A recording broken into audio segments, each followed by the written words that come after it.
All right, guys. Um, so we've covered quite a bit of material up until now. And now one of the things that we actually want to discuss is whenever you happen to have a circuit, oftentimes you will try to build your circuit in such a way that the load that you place into the circuit receives the maximum amount of power that it can potentially receive from the voltage and current sources, right?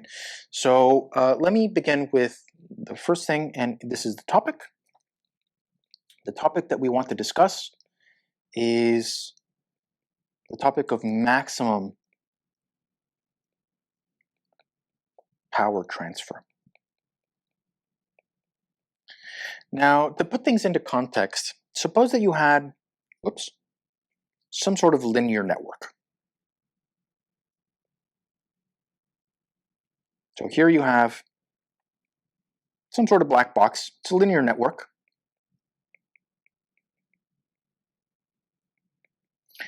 And there are two terminals on the linear network, like this. And one of the things that you do is external to the linear network, you place a load, right?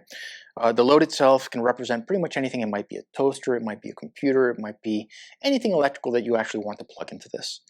Now, this load itself is going to draw a certain amount of power from the linear network. And as you start changing the value of that load resistor, the amount of power that's being delivered to that load resistor is going to change. Now, it turns out that there is one unique value for this load resistor such that the maximum amount of power is actually drawn from the linear network and delivered to the load resistor.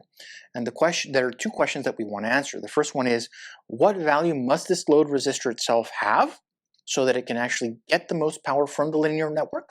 And what is the maximum theoretical amount of power that can actually be delivered to this load resistor? So the way we're actually going to address this is by appealing to Thevenin's theorem. Remember, Thevenin's theorem tells us that if you happen to have any linear network whatsoever, you can actually replace that linear network with a voltage source that happens to be in series with a resistor.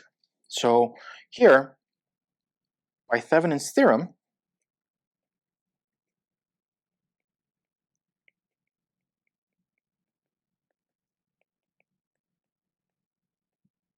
this linear network we can actually replace with a voltage source, which is a Thevenin voltage, that happens to be in series with a resistor. This is the Thevenin resistor. And external to this, we actually have our load resistor that looks like this.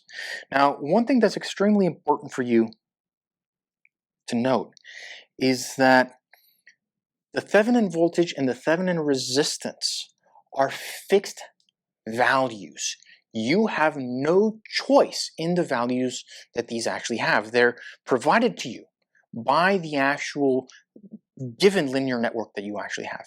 The only thing that you have the ability to change and play with is the value of the load resistor. So here, the Thevenin voltage and the Thevenin resistance, these are fixed values. They cannot be changed.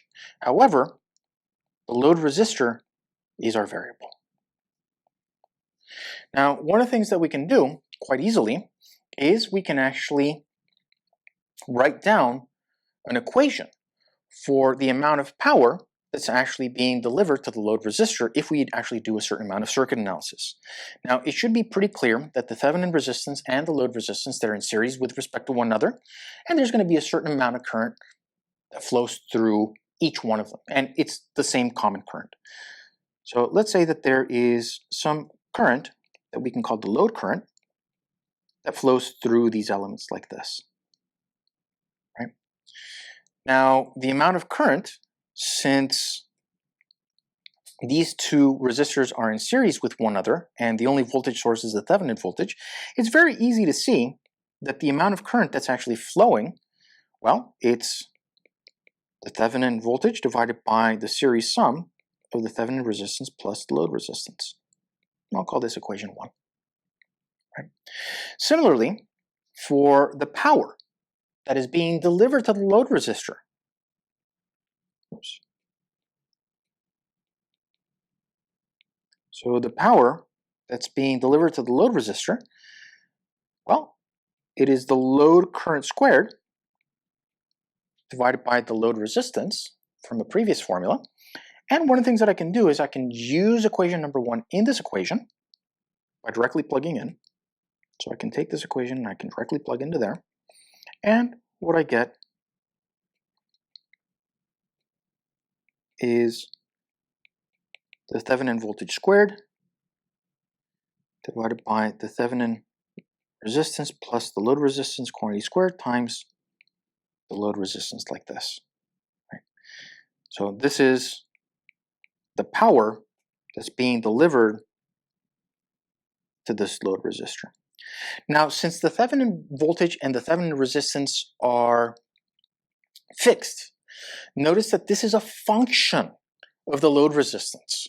So if I have a load resistance of 1 ohm or 10 ohms or 100 ohms or 1 kilo ohm or whatever resistance I actually have, I can actually use this equation, which I can call equation 2, plug in that load resistance, and it's actually going to be, it's going to calculate for me how much power is actually being delivered, right? But again, how much power is delivered to this load resistor is a function of that load resistance. So one of the things that I want to do is, since we're talking about the maximum power transfer, one of the things that I can do to find the critical values, we can go back to calculus, is I would actually take the first derivative of any function set equal to 0 so I can solve for the critical values. And then once I solve for those critical values, I can plug back into the original formula to find either the max, the min, or the saddle point. So that's one of the things that I'm actually going to do right now. So to find the maximum amount of power, what we're going to do is we're actually going to take the first derivative of the equation with respect to the variable. Notice that the variable itself is the load resistance, set equal to 0, and then we're going to solve for our critical, oops, how about I spell critical correctly? For our critical values of R sub L. Now, that means that I'm going to take the first derivative with respect to L of the equation that we just derived.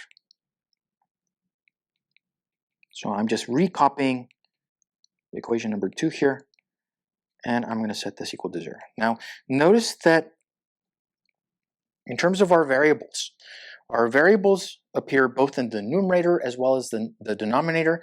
That means that when we take the first derivative of this and then set equal to 0, we need to use the quotient rule. And we're also going to need to use the chain rule here. Right? So here, the PLDR is, there's a little mnemonic that I like to say whenever we have a fraction that has numerator high and low. The little mnemonic that I learned many years ago in calculus is low d high minus high d low over low low. So we're going to use that. So low here is R Thevenin plus RL quantity squared. And then d high means the derivative with respect to RL of the numerator, and that's V Thevenin squared RL. So that's low d high minus high, which is V Thevenin squared RL, times the derivative of the denominator, and that happens to be R Thevenin minus RL quantity squared, all over low low, which is R Thevenin minus RL squared, and that quantity is going to be squared, and we set equal to 0. So here, the derivatives are such that, well, V Thevenin here, this is constant, right? So I can just straight up take the derivative. So I'll have R Thevenin plus RL squared, V Thevenin squared, and the derivative of RL is just 1. And then we have, over here, we have V Thevenin quantity squared times RL. And when I take the derivative of this, I have to use the chain rule. So here we end up with 2 times R Thevenin minus RL. I'm going to subtract 1 from the exponent, so that leaves me with an exponent of 1 there, times the derivative of the inside here, and notice that the derivative of that inside, oh, I'm sorry, it should be plus here and plus there. The derivative of that inside is 1 as well. And then divided by R Thevenin minus plus RL. Now this is raised to the 4th power, and that's equal to 0. Now notice that there are some terms here that both the top terms have in common. So V Thevenin squared, I can factor that out. Right? On top of that, I have one value of R Thevenin plus RL in common to both of those. So I can factor those out. So I have V Thevenin quantity squared, R Thevenin plus RL. And I'm left with, well, I factored out one of those. I'm still left with 1. So I have R Thevenin plus RL. And over here, I have minus 2 times RL. Right? That other term right here has already been factored out. So what I'm left with is minus 2RL. In the denominator, I have R Thevenin plus RL to the 4th power, and that's equal to 0. Now, notice that there are a few things that we can do to clean this up. I have one term like this there. I have 4 down there. I can cancel one of those out.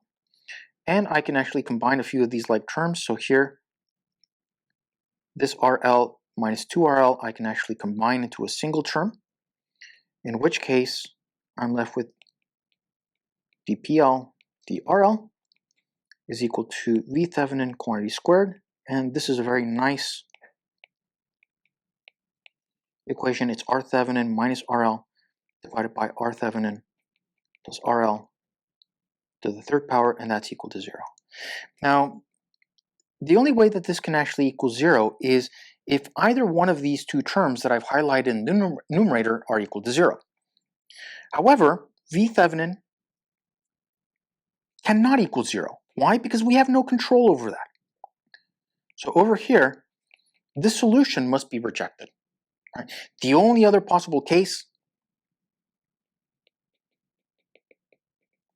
is if R Thevenin minus RL are equal to 0. That is the only way that the product of these two things can equal 0. Therefore, R Thevenin minus RL are equal to 0. Remember, RL is our variable, in which case RL is equal to our Thevenin resistance. This is what we were actually looking for. This is our major result. So if we happen to have a linear network, right, in the circuit, we will actually transfer the maximum amount of power, draw from the linear network and deliver to the load if the value of this load resistor happens to be identical to the Thevenin resistance of the given linear network. And that is our result. So another way of saying this is maximum power transfer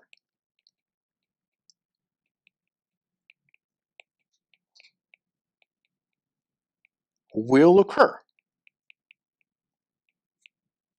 when the load resistance is equal to the given Thevenin resistance of our linear network. That's our critical point. That's our 0.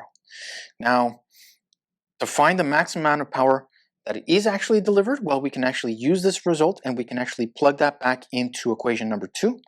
So here, we're going to use this in equation 2 to find the max power, in which case plugging in to this top equation, well, I'm plugging in the Thevenin resistance there for the load in each instance. So here I'm left with